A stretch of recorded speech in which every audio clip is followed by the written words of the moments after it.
Hello, LinkedIn. Me again. So, thank you very much for joining us on today's late lunch show live. And we say the live thing again because it just sends Andrew around the twist, the fact that he has to do this live every week. Right, poor Andrew. So, what we'll do before we introduce today's guest, and I'm really, really pleased to have Dave with us. Guy's amazing. So, we'll talk about how amazing he is in a minute. But we need to get a big shout out to Bold Mango Media. Andrew, give yourself a pat in the back, stressing you out, as always. I don't know if anybody's seen, so Andrew put a wee post up saying about the challenges of working with me, right, and how I alleviate his stress levels. But he does a great job, and hopefully we're going to have Amelia coming in here just soon with a big thumbs up to say that she can hear us okay. So Amelia sits through there and basically watches it on LinkedIn. So yeah, thumbs up, thanks Amelia, right? And it was great. Well, we can talk about when the staff did this the other day. So John was Amelia in that whole scenario. So thanks Amelia. So, but what we do, Dave, I know you've watched the show, but we'll talk about it again. We always give our sponsors Grow a big shout out. So big shout out to Grow. On my cup, same as you, we have I am beautiful inside and out. You're the same. Yeah. Dave's also beautiful inside and out.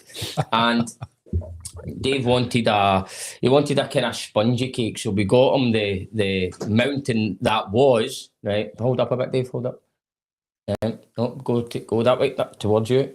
There you go. So that was a cinnamon bun, wasn't it, Dave? It's a half cinnamon. It's bun. A half cinnamon bun now. Yeah. So he gave it a good go. Watch you don't fall asleep while we're in this, right? Because that's a bit of cake you've eaten. And then I've got two, because Andrew is trying to get me some brownie points for Heather. So I've got a strawberry tart and one of those wee mountain cookie things. So thank you, Grow. Thank you, Bold Mango Media. And then thank you, Dave. So we've got Dave Stewart in with us today. And Dave, well, I call him Fresh Air Dave, right? I think a few people would call you Fresh Air Dave. Did you know that? Yeah, do you know what? The background to that was it took me about 4 years before I realised that my IT guy had put my email handle as Fresh Air Dave. So when you get an email from me, it shows Fresh Air Dave. Yes, it does. Because I don't send emails to myself, I never knew that until someone told me that. And that's how the name came about. Brilliant. So Dave runs a business called the Fresh Air Company. Is that right? It's Fresh Air Leadership Company. Fresh Air Leadership Company, yeah, right? Yeah. And Dave and I first met when we started the Scale Up program, and Dave did the first event of that cohort, and we were just amazed by it. We all thought it was brilliant, and I think a few of the cohort have used you for different things since then, haven't they? Yeah, there's been a real tight Ayrshire gang of you guys who've re-engaged, and obviously through the other cohorts in previous years as well. So we've really been privileged to work with you courageous people who really run proper businesses. So love that courageous. Really is. Most people say a bit mental, but courageous will do today. You've got to be both. So we talk about the purpose of this show, the why. So the why of this show is that I meet people along my journey that I think could be beneficial to other businesses, right? You're one of those people, Dave. Oh, thank you, mate. Right? Thank you. Because what I learned from me taking part in one of your events, and obviously what we've now done, so the people that will follow the page and stuff would have seen the pictures and things from Tuesday. So I then got feedback from my staff on Tuesday's event, and they all said it was amazing. Oh, fantastic. Right, and obviously you'll have a few of them watching it. So Alana, Kelsey, you guys will probably be watching this right now. Put a comment in there about what you guys thought about Tuesday's session, right? And then Andrew can read them out to us when we're going to have a week and a break after about 10 minutes and see if there's any questions. But I was talking to the guys today, right, and all that. It was just brilliant. Brilliant. It's a day away from the office, but you talk about leadership, right? And we all talk about leadership, and everybody thinks that leadership's for the leaders, right? Leadership for me isn't for the leaders. Leadership is for the people who are there helping make the boat sail, right? It's okay for the leader to learn to be a leader, but everybody else needs to understand what their part they're going to play in it. And for me, that was something that you completely captured in the session I did, but 100% completely captured in Tuesday's session. Right. So let's go in and talk about a wee bit about why the Fresh Air Leadership Company came about. Talk a wee bit about you and your background, because your background's very interesting as well. And then we'll see where it goes. So why did we come around? So we've been in business since 2011, so that's 14 years. And initially it was in Bristol, where I lived. And then we refocused around Scotland when we moved back here in 2017. And the reason we do what we do, which is helping leaders build highly effective teams, is I've been in kind of teams all my life. I guess most people have. So I was in a rock band. Yeah. I was in a mountain rescue team. I was in the military for 29 years. I've then served in various executive teams and boards since then.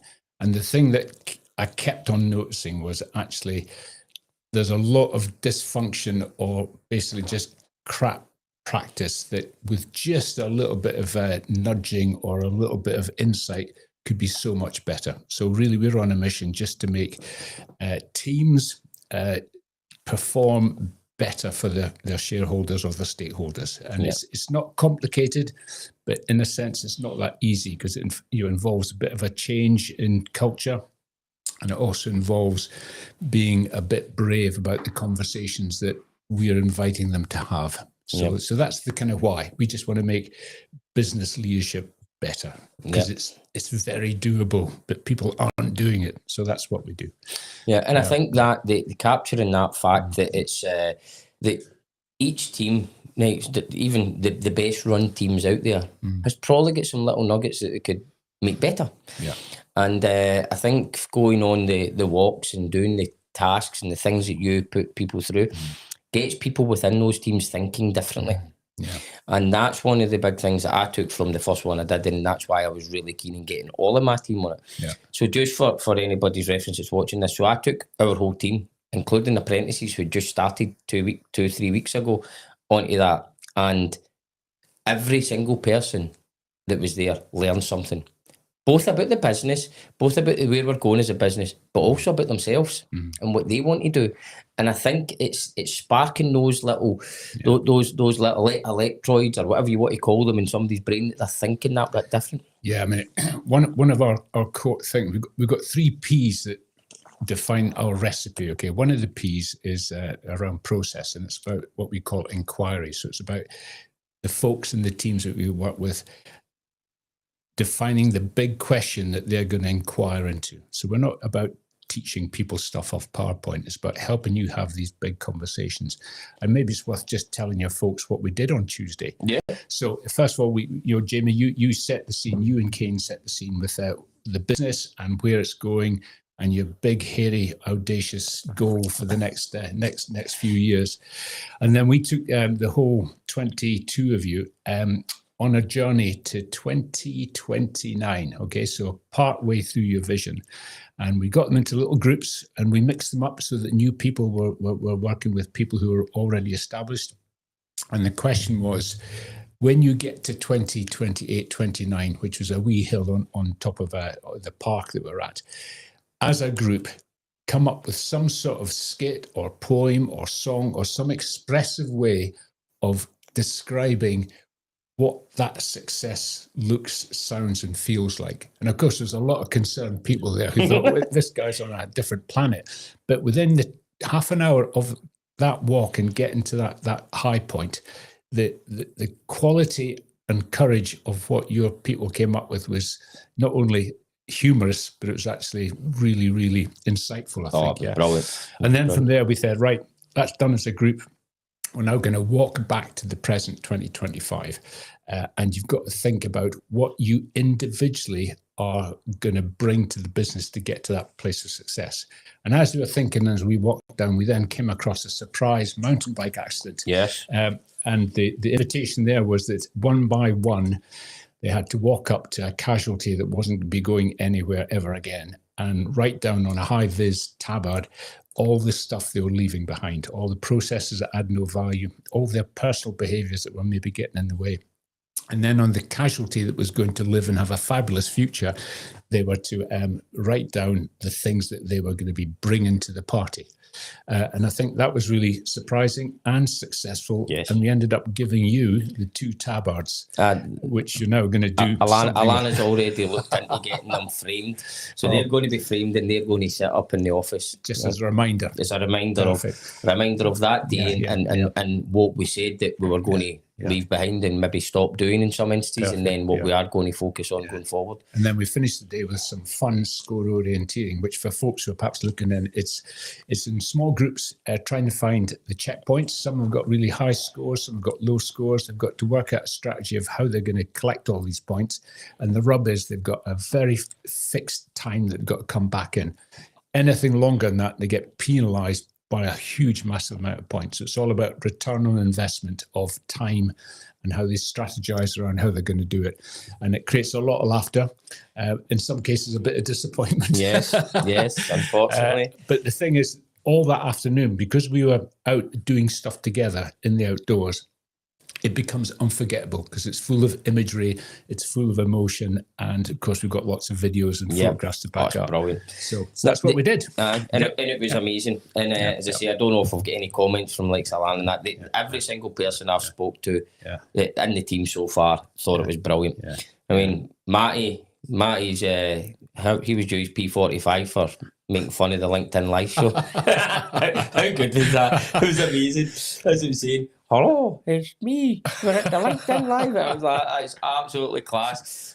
So I got, and they were all really memorable. Obviously, Harry being a rocket that was going to Mars, and actually being the rocket was brilliant. Yeah. Well, it was amazing though. So you've gone through all this stuff, and then how logical. So obviously, we've got some very intelligent people in the business. Yeah. So you've got all these very intelligent people going like that. How come the guy that had the helmet on's the one that's dead? Right, so that's what I'm saying. They're going, well, that's right. So you've got 2 casualties there, but the one that's actually wearing their helmet's the one that's dead. Well, it wasn't a head injury, was it? It wasn't. So it was brilliant. And then, as I say, but what for me it brought these people together. That's because we've got quite remote teams. So you've got all these remote teams, and then there's some of these people have never met each other. So bringing them together and getting them working in that kind of team environment, even on the orienteering thing, but even before that, working out what is their act going to be, or what's how they're going to express their emotions and the task that was given to them at the beginning. That was absolutely amazing for me, where you've got all of these people that think completely differently.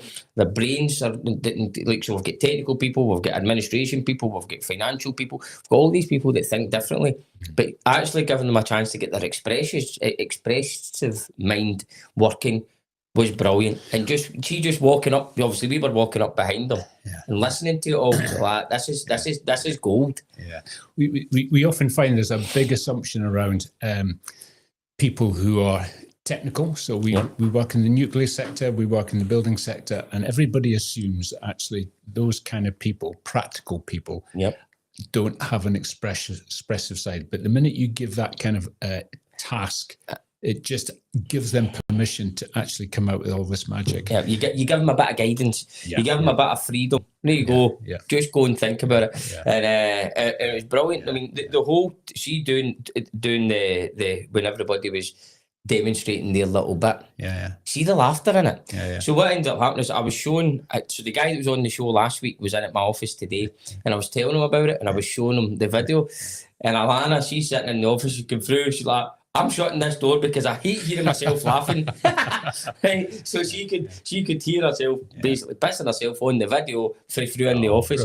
Really? And then she came through and went, do you know what, I'll just go to watch it. Yeah, I mean, the other thing which we build into that kind of a thing that we do with teams and your teams is actually there's a bit of work which shows that connection is the major component of trust.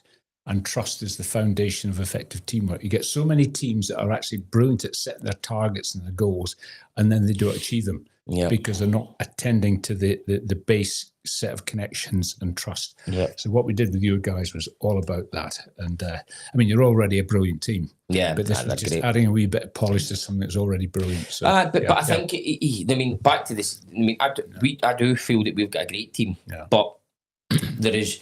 You can always try and be better. You can always aspire to be better, and you've got a great team. Everybody's working together well as a team. But see, you as individuals, can you do something different? Is there something that you can think different? You can add to it differently. So it's the getting the people thinking about what their part is in that team, and I'm already seeing it where you're getting people that some of the guys are going, right, okay, I've got a better direction now. I've got a better kind of way that I'm looking at things. I'm looking at it differently. Well, the one thing obviously we said at the time where we want people to come in with their own ideas. Yeah, well, that's so important because in some companies you'll get people who turn up to work wearing their job specs on their heads, okay?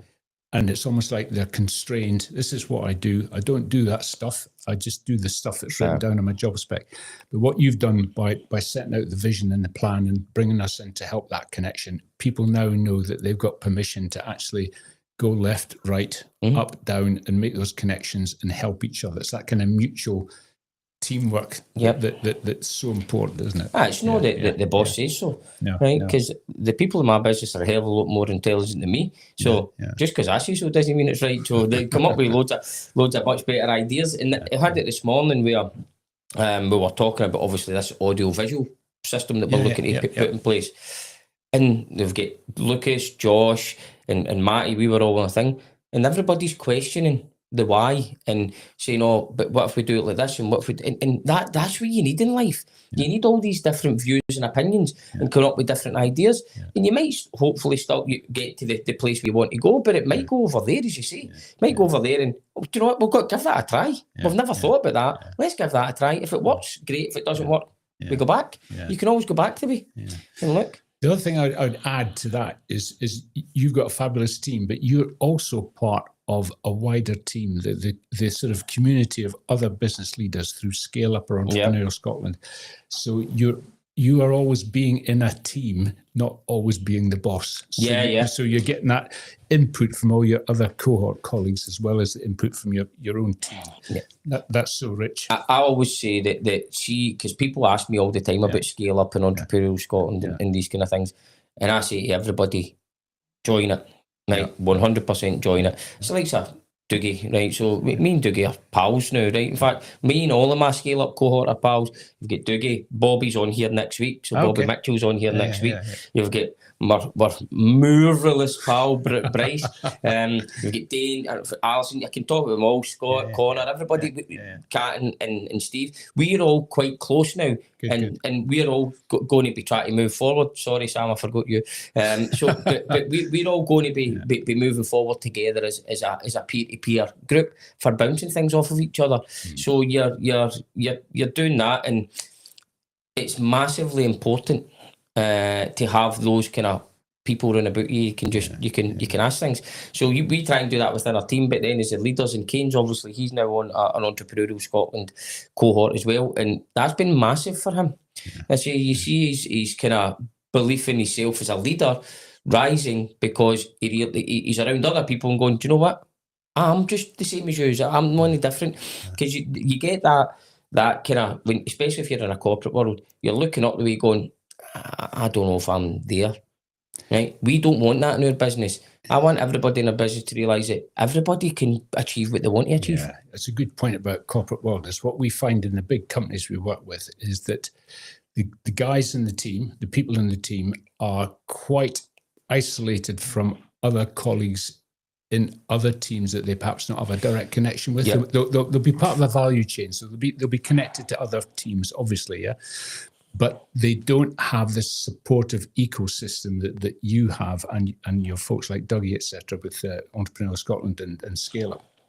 And actually, they're almost kind of not scared, but they perhaps persuade themselves they're too busy inside their team doing their thing to reach out, learn, and grow in the way that you guys are doing. So I think what you've got, you must keep. So however 100%. Big you become, you need to keep that kind of big system going. And that's a challenge as you're growing.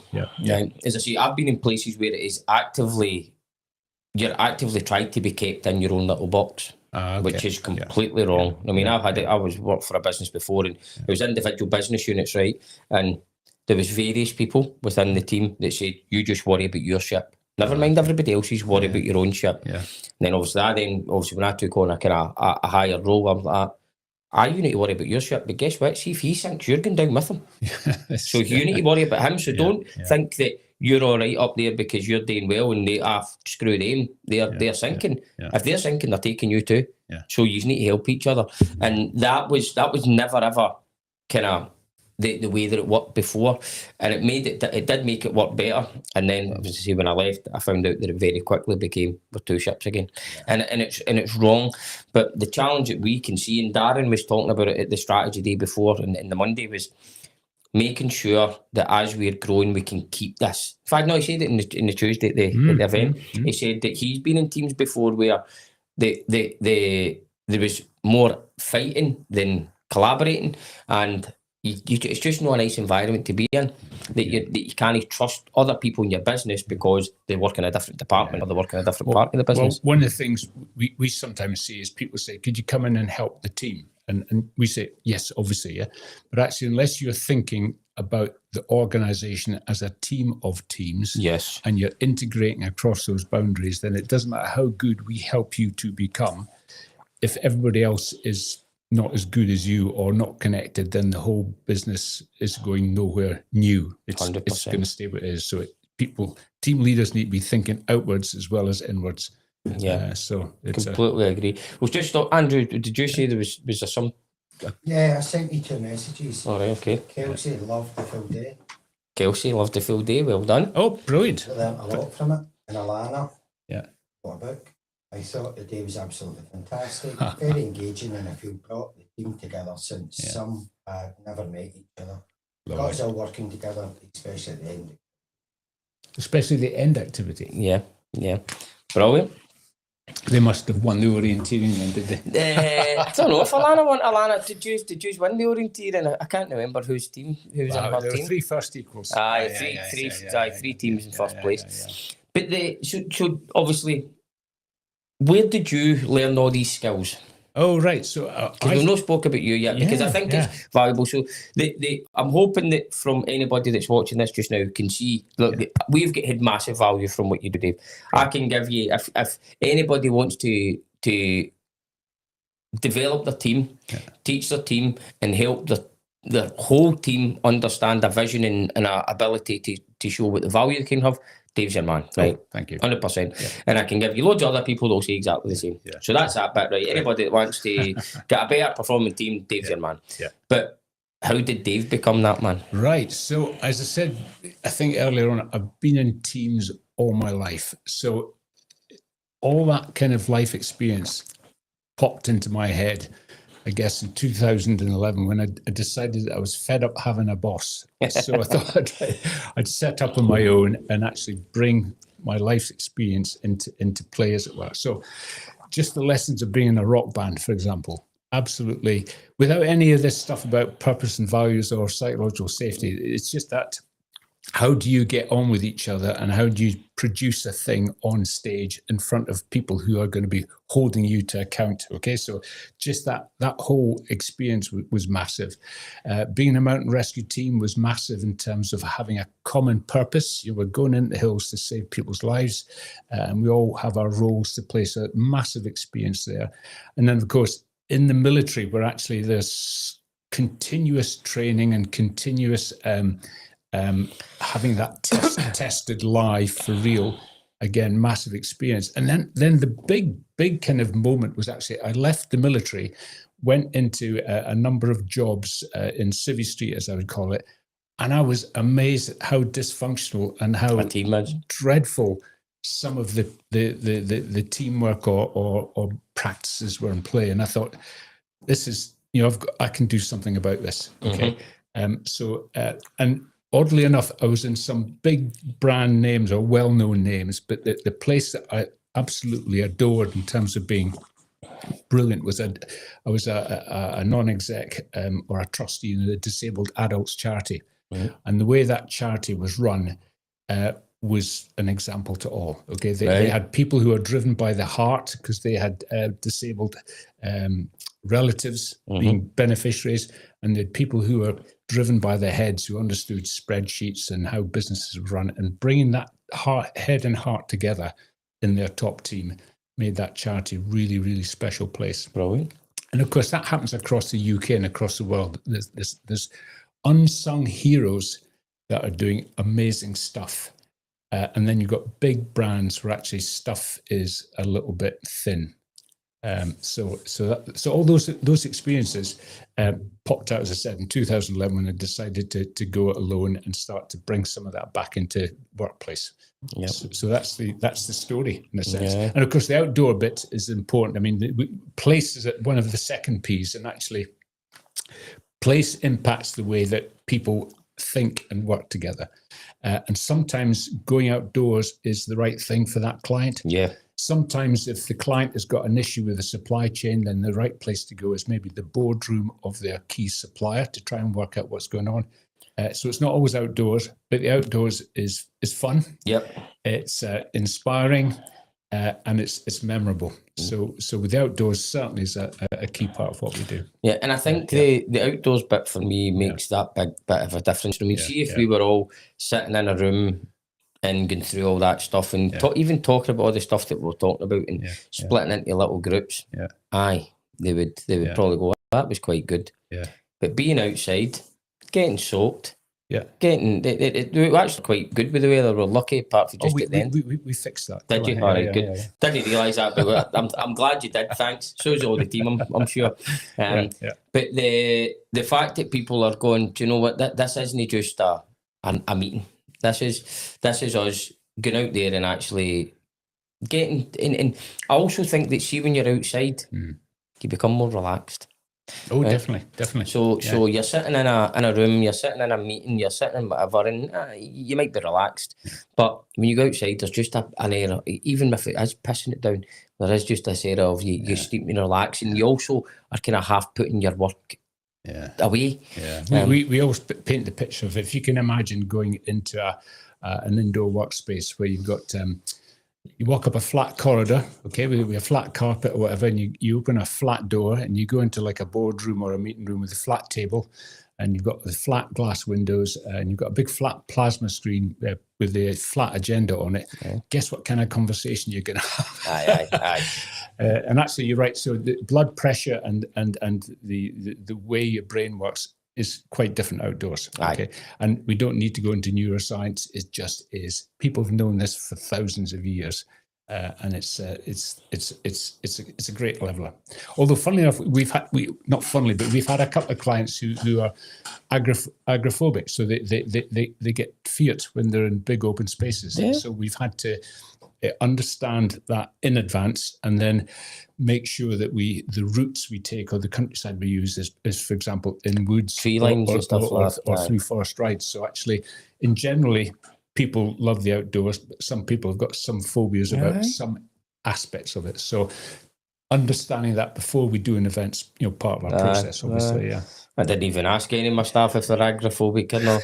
Well, wasn't something I really thought about, because it's just not something you think about, is it? No.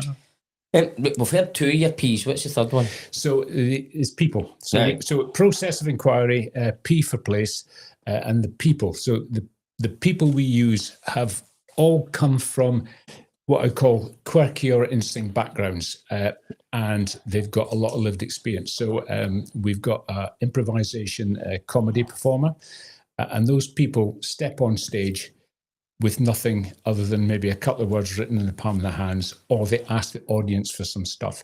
And the courage they have and the creativity they have has got direct impact into how businesses operate or how leaders do it.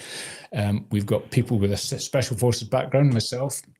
We've got pilots, we've got A&E doctors, we've got mountain rescuers. So they've all come from a place where challenges can be actually life-threatening. And the way they look at problems is it is different from how other people look at problems. So one person's problem in the workplace maybe not quite as big as they think it is when they walk alongside one of the people that we use. So we use landscapes, for example, to change perspective, and we use our people to help change perspective and give people maybe a different way of looking at an issue or an opportunity.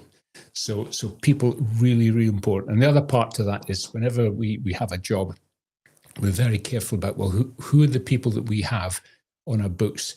Who are the right people for this client's task? So, and of course, the final bit about people is that we're at intersection of people with that lived experience as real leaders. We've got a team of psychologists. We've got a team of people who are learning and development and HR people, and we've also got people who are qualified and experienced outdoor leaders. So the intersection of those kind of four circles is what you as a client will get on the day. And you do a great job of it. So I just thought that folk just turned up, right, and they were just good guys, but obviously not. There's obviously a method to it, which I knew there probably would be in a structure.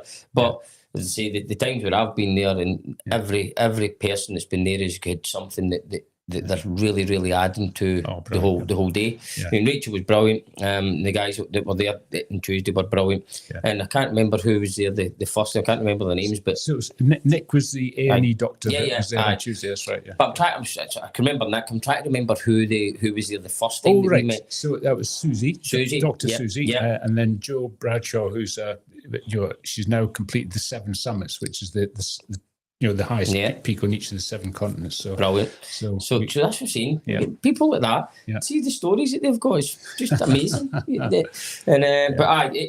team we've got is brilliant. So here's a question for you, right? I'm going to put you in the spot here.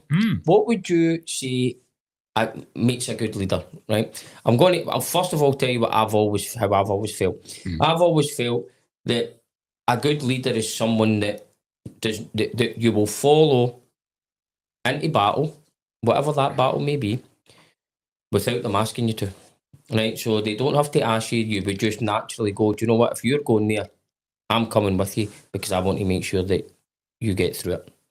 So that was something that I always thought, because I can always remember I had a guy that was my boss years and years ago, and I'd done anything for him. And it wasn't because he asked me to, it was just because he inspired me.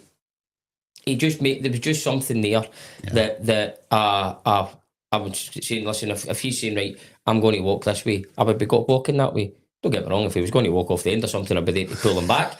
But I would walk with him. And Audrey and I had a similar conversation yesterday about it. And you're just going, what does that look like? And does it look like something different to everybody? So what's your thoughts on a good leader? Oh, wow. I mean, there's been millions of books written about it, and of course there'll be another million coming up. So it's really, I think, very context dependent and very personal. So, for example, Winston Churchill was revered as a wartime leader. Okay, a couple of years later, when he was running for office in peacetime, people thought, well, he's incompetent. So there's something about the person and the time need to be sort of together. And do you think, and it's the purpose as well? Do you think that comes into it? But I mean, I think generically there's a bit of connection. So back to that word, you'll have had a deep connection with that colleague that you mentioned. But for me, a leader is someone that has the courage of their convictions to paint a picture of where we're going. And for people to be sufficiently bought into that vision for that individual to have some followers. Now, so there's something about direction. There's something about being about tough love. So there's something around, this is all about people. This is all about teams. But we've got to get stuff done, okay? Yes. Because we've all agreed it, or our stakeholders are demanding it. So there's accountability, as well as the idea of safety and sort of support. The one thing that I think can be dangerous is people who start saying, well, we're all a big family, okay? Because most families I know are pretty dysfunctional, so I'm not sure it's a great metaphor. I've said it before. We look at a family, I'm saying, but that didn't mean to say everybody's going to go on with each other. He's probably all going to fight, but we will get there at the end. I think it's a useful metaphor because people understand some of the positive aspects of family, but the thing is, is, at the end of the day, will people actually, when people get to a certain stage, they're quite happy to leave the family, aren't they? They grow up and they go off and they go off and do other stuff. I mean, the family is, I'm going down that rabbit hole here, but I think about being able to set direction, being able to have accountability, but also support, but also to be a really good listener. Yeah. Because as a leader, you've got to be able to pick up what people are feeling, what they're saying. You've also got to pick up those little kind of signals, those little signals that some other people might miss, and you think, well, actually, I need to go and look in here because this is someone being a bit brave and not coughing up what they really mean. So there's something about empathy around that. So I think those are key qualities. But also, I think to be professional as well. So if you're working in your space, for example, you need to have expertise and enough knowledge to be able to lead the experts in your team. I mean, if you have none of that, you're probably not using or giving people the right opportunities. So I think expertise and professionalism is also really, really important. There's also something around having a moral compass and having an understanding of company ethics and being able to do the right thing. I mean, you'll get a lot of successful leaders who are immoral, and people will maybe look up to them because they get stuff done. But actually, for you as a leader or a member of a team, are you okay with that or not? But the back to they might look up to them because they get stuff done and all that kind of stuff, but would they follow them into battle? The answer is probably no. Right? They're there and they're there for that. The reason they look up to them because they're good at what they do and all that kind of stuff, which is great. But if the other thing is being able to pick your team. You get some leaders who are perhaps let me just characterize this, who may be a bit dull and grey. They're absolutely brilliant at strategic thinking and setting the direction, but they probably need a chief operating officer or 2IC who actually turns all that big stuff into actual action. Okay, or you might have someone who's a bit grey and boring, but you need a colourful sidekick. It's almost like the Ant and Dec of leadership. That's me and Kane. That's me and Kane. You've just described that. I'm going to tell Kane you said he's boring. The Jamie and Kane show. The Jamie and Kane. But this is actually something that's for us is Kane and I think that's one of the reasons why we are obviously successful, right? And I'm not saying we'll go places because we are completely different. Right? I think I've said that on here before. I used to say I'm the good looks and he's the brains, but my looks are trapped to go. So I now say that I'm the talker and he's the thinker.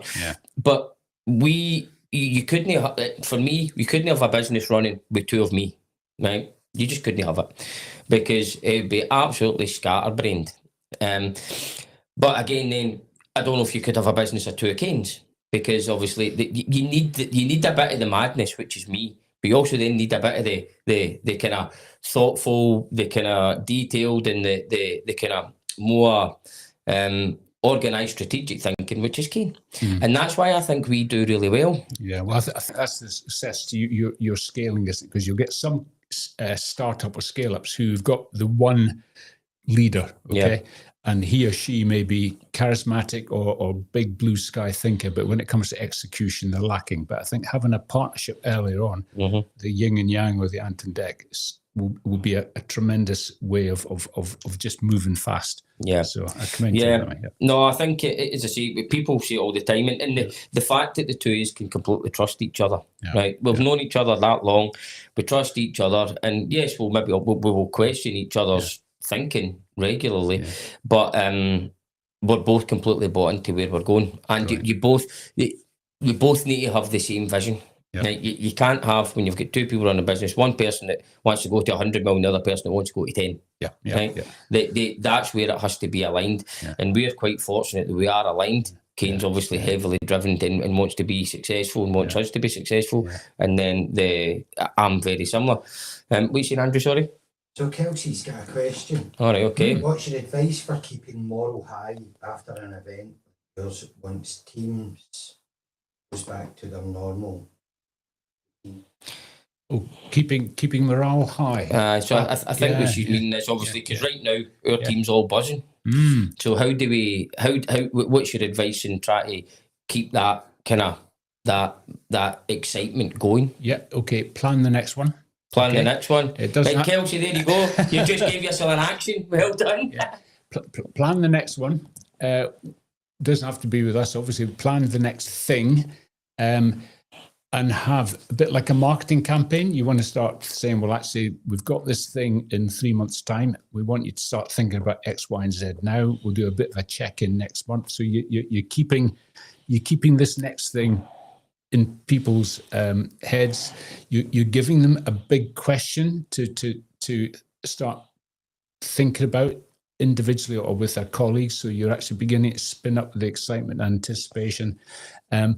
So there's that kind of lead in. So you're advertising the next thing. Yeah. But the next thing really needs to be kind of purposeful rather than just froth. Okay. I mean, you can probably get away with a bit of fun and fizz once or twice a year, the Christmas thing or the summer thing.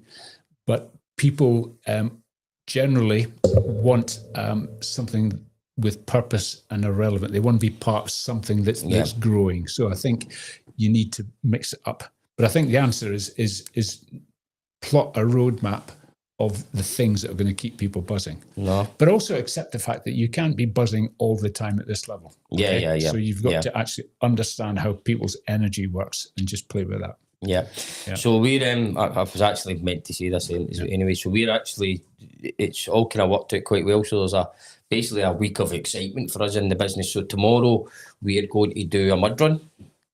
Right, so there's a few of us going to do a mud run. So Alana decided to organise a mud run. So I think there's 10 or 11 of us just at Crawfordland. In fact, Crawfordland, we know. There's plenty of mud there. I know. So Crawfordland was one of the locations Dave looked at. So so we're going there and we're going to do a mud run. So there's a few people that are excited about it. There's a few people that are sitting there probably dreading the fact that they signed up for it. But again, that's a good wee thing. It was just raise some money for charity and get people out there at their comfort zone a wee bit. So I'm really looking forward to that. Oh, sorry, what we got now, Andrew? So your dad says it was a nice relaxing days for us Algians. For us Algians. And Darren, he said, excellent day out, gave everyone some great thoughts to go away with and build on. Great to get everyone together. Alana cheated. I had a good chat with your dad. I didn't realise that your dad was there, and obviously your son as well. I mean, that's fantastic. And, 3 generations. We've got three generations in the business. So obviously he didn't. So we'll just make this clear now. He didn't do the walk, right? So him and Martin decided to stay in and make sure that everybody's jackets were all right. They did a great job. But so obviously we've got my dad, my son, my 2 sons are in the business. Obviously, my younger son just started. But that's what we talked about that in this show probably a few weeks ago. One of the reasons I started the business was to give people that I love an opportunity. Oh, brilliant. Because so like my dad, he had to leave the railway due to ill health. He had a stroke. He was just trying to do things and he wasn't really using his brain as much as he could have done. So I think it was doing like taxis and stuff like that and just doing what you need to do to try and get by. And I'm like, come and work with us. Get your brain engaged again. Yeah. And before he even puts the message out there, he was supposed to be doing 2 days a week or whatever it was, right? So I'm waiting on that coming up. I was supposed to be 2 days a week and I'm working every day. Right, okay, you love it. But anyway, you're going, get back, come in here and hopefully he still enjoys the fact that he's there. It's not really work, is it? It's a labour of passion. Of course it is. Of course it is. But when I started, obviously, to give people, I loved an opportunity. But obviously, my younger son, he was always going to be an engineer. Right? Could see it if he was a very young age because he just likes to argue about everything. Right? Typical engineer. So when I was looking at going, what are going to be the opportunities round about here for him? I had to move away, and I worked away for 14 years. And I missed most of his growing up, right? Okay. Because that was what I had to do to try and make a better life for the family. Yeah. And I'm like, that's crap, having to do that. Yeah. So I wanted to try and say, do you know what? Let's try and give opportunities here for everybody, because I know lots and lots of people around about this area. Yeah. And you've got so many people in the business right now that are aligned to us, whether it's friends, whether it's family, whether it's whatever, that might not have had these opportunities. Yeah. So if we can do that, then... Yeah. Do you know, one of one of the most satisfying things for me in doing what I do, and it's not anyway as serious as what you do, is being able to give work to other people. Yeah. So we work on a project, an associate basis. We don't have headcount in the way that you do. But actually, it just gives me a great sense of pride and pleasure to be able to offer work to maybe somebody else who's raising a family or whatever. Yeah. And bring their skills into the circle and then offer it to folks like yourself. Yeah. And I think that is such a privilege to be able to do that. Oh, like, so if we've got people that come into our business, I'll give, like, Harry and Ryan joined our business and they joined as kind of trainees. Ryan's now managing customer sites on his own. He's doing great. Hopefully he still enjoys it. But that was an opportunity that you're going, watching him go from where he started to where he is now, it's just amazing. Young Harry as well, he was at university, wasn't really enjoying it that much. Yeah. We'll give you a job. He's still going to get his sales degree. He's now doing all this stuff that he loves, crunching numbers. I don't know why he loves it, but he loves it. But he loves crunching all the data and all that kind of stuff. And you're going and saying, these guys might not ever got that kind of opportunity. So you're giving somebody an opportunity. They're repaying that in kind to us as a business because they're keeping our clients happy and saving them money, which is the whole purpose of it. But being able to do that on a bigger scale, and we are hugely about the diversity and inclusiveness and try to bring people in that might not have got that chance. Yeah. Like Lucas, he's a prime example, and you'll probably hate me for saying this, but Lucas, isn't he was never going to be a grade A student, but he's got lots of value that he can bring.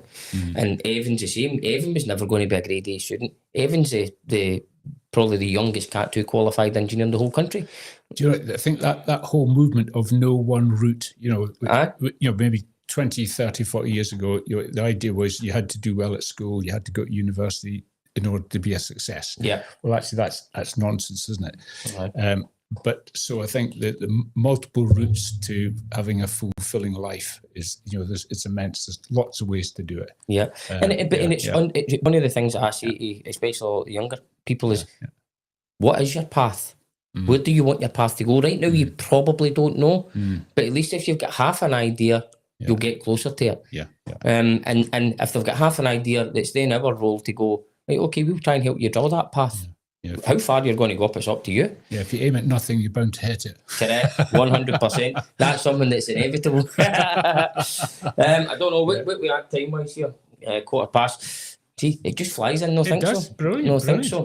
What do you want to chat about? Well, don't know. Is there much more you want to go? Because I think we've covered the what's the fresh air leadership company's about. Yeah. Covered a bit about what you're about. Yeah.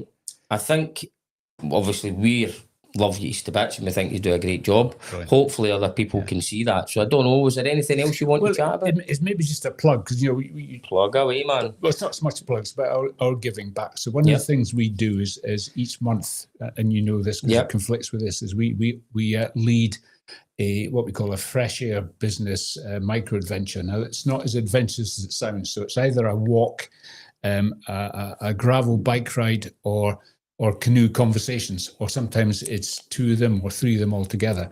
And this started off with us doing recce's for jobs like we did for you on Tuesday, because we're all kind of qualified outdoor leaders and first aiders and Stewart and all the rest of it. And then we thought, well, why don't we open up these recce's to anybody else who just wants to come along for the ride? And then we said, well, why don't we just do this on a monthly basis? Yeah. So they're all free. The only ones that cost money are the canoe conversations, because we have to hire the kit. But they're free, and they're on a Friday, usually once a month, and they're all within an hour of Glasgow, Edinburgh, or Perth. And just come along. If you want to come along, just get in touch with me either on LinkedIn or whatever, and we'll get you on. I've got an ask for you then. Yeah. Would you mind if we did the LinkedIn live show from one of them? Because that's the only reason I can never get to them, is because I'm always here. Absolutely. Yeah. Right? Yeah. Andrew, yes. How do you feel about that? Yeah. He actually wants you to sit there and go, that's holy moly. Yes, we'll work out how to do it later. So that we'll there we go then. Let's look at it, because absolutely. I would love to. I always see every time I see them like that. Yeah. But I would always want to go to them, but I can never do it because I'm here. So, and of course, you could then chat to the other folks on the walk as well, couldn't you? Yeah. We just all we do is, as I say, we would go, because a lot of the time you would be kind of maybe halfway through, by the time this comes on. Yeah. So we would already have a wee relationship. Say to everybody, anybody want to come on this, we're going to go live at 12:30, and then you can talk about what you get out of this. Yeah, and maybe just to add a bit about what the micro-adventure looks like. Some people might think adventure, it's going to be a day, it's going to be mountains. Well, actually, we meet for brews and butties, just like you've done here, about 10 o'clock. Spend about 3/4 of an hour doing chit-chat indoors over nice pastries. And then we go out for about 2.5 hours at the pace of great conversation. Yeah. So it's very doable for most people. Yeah. And absolutely right. This would, the 12:30 to 1:30 slot would be perfect. Yeah. Yeah. Brilliant. So let's do that. Let's. So we'll. Sounds like a great summer adventure. Summer adventure? No. Hey, listen, we organise the weather. Don't worry, it'll be fine. The weather's fine. You just need to. What you need to do is you need to put a request in advance, right? So you need to email Dave and say, I would quite like about 20 degrees, sunshine, not too bright. Yeah, we'll fix that. Absolutely, great idea. Okay. Great idea. So and the other another question I've got is see for those the mini adventures that you do. Does it have to be leaders, or can you? Because one of the things that I think would be good is, see, for example, I've maybe got 2 or 3 team members and saying, do you know what? I want you to go on that. Yeah. Right? No. I mean, it's open to anybody who's in a business or an organisation. Okay? Yeah. They tend to be solopreneurs. Sometimes we get people from big companies like HSBC, or whatever. But absolutely, that would be a great, and it'll give them exposure to other people. Yeah, which would be great. And usually on these walks, we'll introduce a theme, a business theme, to chat about, or we'll go through like a business book, or we just leave it open for people to do their own chit chat. Right. But if you're going to send some folks on it, that would be brilliant. I'm sitting here thinking that there's a nice wee Darren, Matty, and Audrey day out. Fabulous. Right. Absolutely right. And then see how they got on, and then something we can maybe cascade through the teams. Yeah. No, absolutely. Our next one is we've got one on Monday. We've got 3 places, and it's a Loch Katrine, and it's a cruise and a bike ride. So we're going to cruise to Stronachlacha from Trossachs Pier. We're then going to cycle back, and that's going to be amazing. 10th of October, Bellahouston Park, where we're doing some score orienteering. You guys are already pre-trained. Yeah. So we might be able to go in there and smash that one. And then in November, we're at Glen Eagles, and then in December, we're at Peebles. Right. So I'll send you the programme. Send it through, and then what we'll do is show you, and then we'll maybe even just link it into this show, so as anybody that watches it back can see it. Yep. The one at Glen Eagles, when's that? It's, I think, is it the 15th of November? It's the Friday that's near, it could be the 12th of November, whatever that day is. The kind of middle one. Yeah. Because obviously I've been on that walk, and it's brilliant. Yeah. It's a great walk. And it's quite flat, so it's not demanding. Yeah. It's quite inclusive, isn't it? Yeah. Good. Yeah. Good. No, brilliant. Brilliant. Thank you, Dave. Job done? Yes, job done. Right. Thank you, anybody that's still watching this, and for anybody that watches it back, get in touch with Dave if you want to have an effective team. Thank you so much. It's been a pleasure. Because that's what I'm going to. So obviously, I tell everybody our business is like a little family. What I'm going to do is I'm talking about now is we are a high performing team. Right. There you go. See, honestly, I love it. Wow. Awesome. Love it. Cheers, Dave. Job done. Thanks, guys.